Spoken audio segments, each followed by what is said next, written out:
ఏమండి, మిమ్మల్ని బెయిల్ మీద తీసుకెళ్ళటానికి వచ్చాను. కొంపెక్కిన కోళ్ళగా కోర్టు పోనెక్కి నన్ను జైలుకు పంపించి ఇప్పుడు బెయిల్ మీద విడిపిస్తున్నావా? అది కాదండి, ఇంట్లో జరిగే శుభకార్యానికి మీరు ఉండాలి కదండి.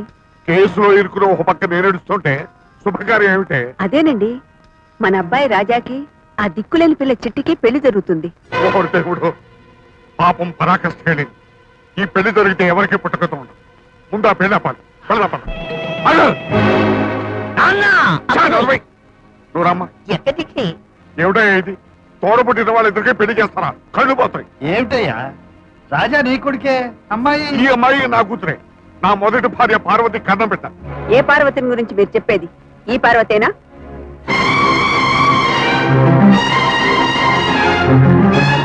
పార్వతి, నువ్వు బ్రతికే ఉన్నావా? అవునండి, ఆ దేవుడు దయవల్ల ఇంకా బ్రతికే ఉన్నాను. పార్వతి, నువ్వే చెప్పు, మన ఇద్దరికి పుట్టిన ఈ పిల్లను నా కొడుకు రాజాకిచ్చి చేయడం ఘోరం కదా? మనకి పుట్టింది కూతురు కాదండి, కొడుకు. ఆ కొడుకు ఎవరో కాదు, నేనే. నీ కడుపున పుట్టినందుకు సిగ్గుపడుతున్న నిజమైన కొడుకుని నేనే. అంతేకాదు, ఇంతకాలం నిన్ను ఆట పట్టించిన ఆయనే అసలు జగన్నాథ మావయ్య. అవును, నీ కూతురు అని నువ్వు కంగారు పడుతున్న ఈ అమ్మాయి నా కూతురు చెట్టి. ఇప్పుడు చెప్పు, పార్వతిని చూడగానే నువ్వు బ్రతికున్నావా అని అడిగావు. అంటే అప్పట్లో ఆమెను చంపించాలని ప్రయత్నించావు, అవునా? అంతేకాదు, జైలు నుంచి బయటకు వచ్చిన మావయ్యని దారుణంగా యాక్సిడెంట్ చేయించి చంపాలనుకున్నావు, అవునా? లేదు లేదు, పార్వతి నేను చంపాలనుకోలేదు. ఆమె నిజాన్ని బయటపెట్టే ప్రమాదం వస్తుందని కోటపై ఆలోచన చేశాడు. అలాగే జగన్నాథం బావ హత్య కూడా కోటపై ఆలోచన. ఈ నిజాలన్నీ కోర్టులో చెప్తాను. నన్ను చట్టానికి అప్పగించండి. నేను చేసిన పాపాలకు ఏ శిక్షనే అనిపిస్తాను.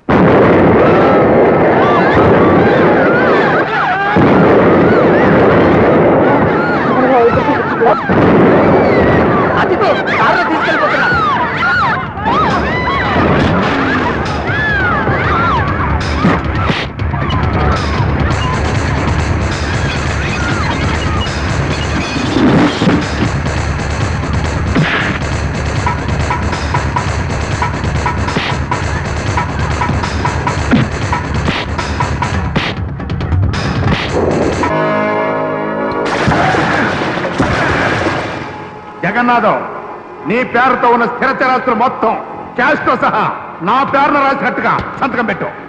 పెట్టండి. ఆ ఆస్తి మేము కష్టపడి సంపాదించుకున్నది.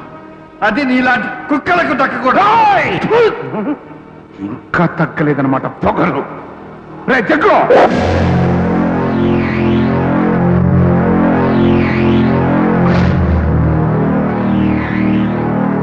ఏం తట్ట చూస్తున్నావు? మనిషి నాజుగ్గా ఉన్నాడనా? నంచుకు తింటాడు. రేయ్, సంతకం పెడతావా లేక నీ చెయ్యి నరికి నన్నే సంతకం పెట్టుకోమంటావా? అడుగుతుంటే మాట్లాడవేరా?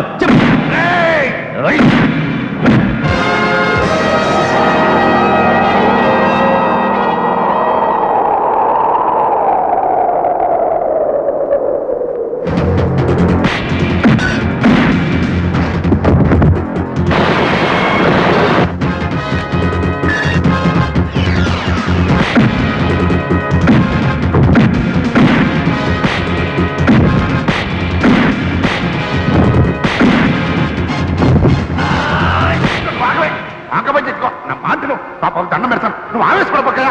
పుట్టుకు నా ముసోడు ఎగిరిపోయాడంటే నాకు రావాల్సిన ఆస్తంతా ఊసుకాక అయిపోతాయి. నా మాట నేను చెప్తాను.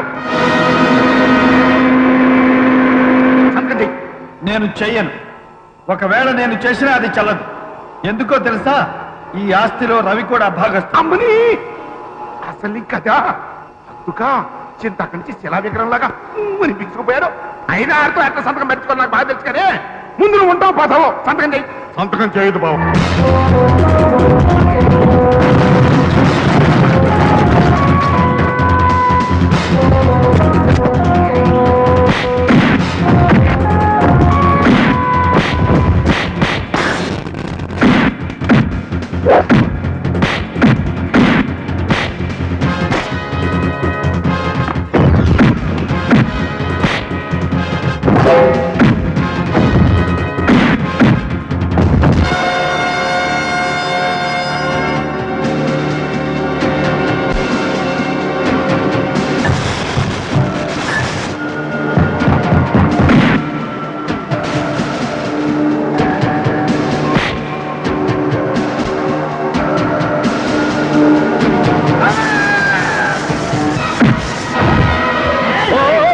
ఆగండి ఆగండి ఆగండి నేను ఎందుకు వచ్చానో తెలుసుకోండి ఆమె ఆయుధం ఇస్తారంటే మరి ఎందుకు వచ్చా బాబు? సంతకం పెట్టడానికి ఎందుకై అంత ఎక్స్ప్రెషన్ అందుకే వచ్చా మా నాయనే ఇదిగో జగన్నాథం చూడవయ్యా ఆ కుర్రాడుకున్న పాటి జ్ఞానం నీకు లేకపోయా రానన్నా రా. ఎక్కడ పెట్టు ఇక్కడ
అడుగు బావ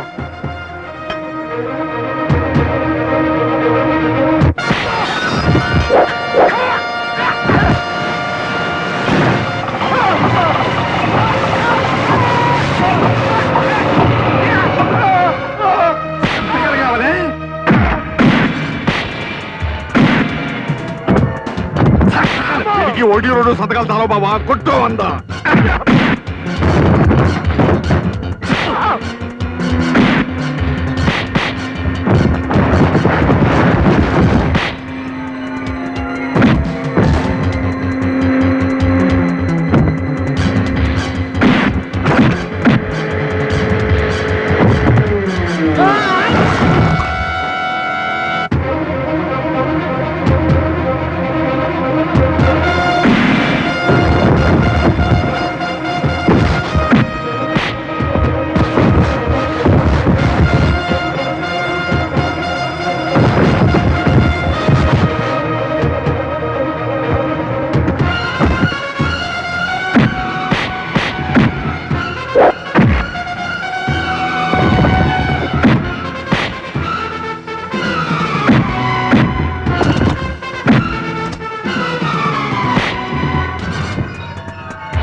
బాబు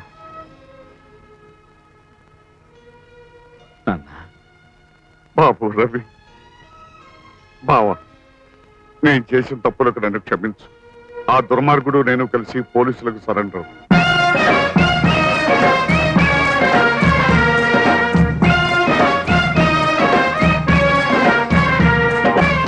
నా ఈ 3 ఏళ్ల జైలు శిక్ష పూర్తి చేసుకుని వచ్చేసరికి అమ్మాయి నువ్వు కలిసి పండంటి బిడ్డల్ని కంపిడ మందిని కని మా అందరికీ ఇవ్వాలి. అలాగే నాన్న, ఈ అమ్మాయి కోఆపరేట్ చేయాలి కానీ ఒక గంపేంటి గంపలు గంపలు కై మీకు ఇస్తాం.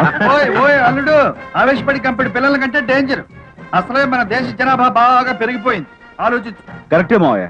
ఇప్పుడు మన అందరం కలిసిపోయాం కాబట్టి మన అందరిది ఒకటే కుటుంబం, మన అందరికీ ఒకటే బిడ్డ. ఇదెలా ఉంది? ప్రమాణంగా ఉంది. అయితే జై హింద్.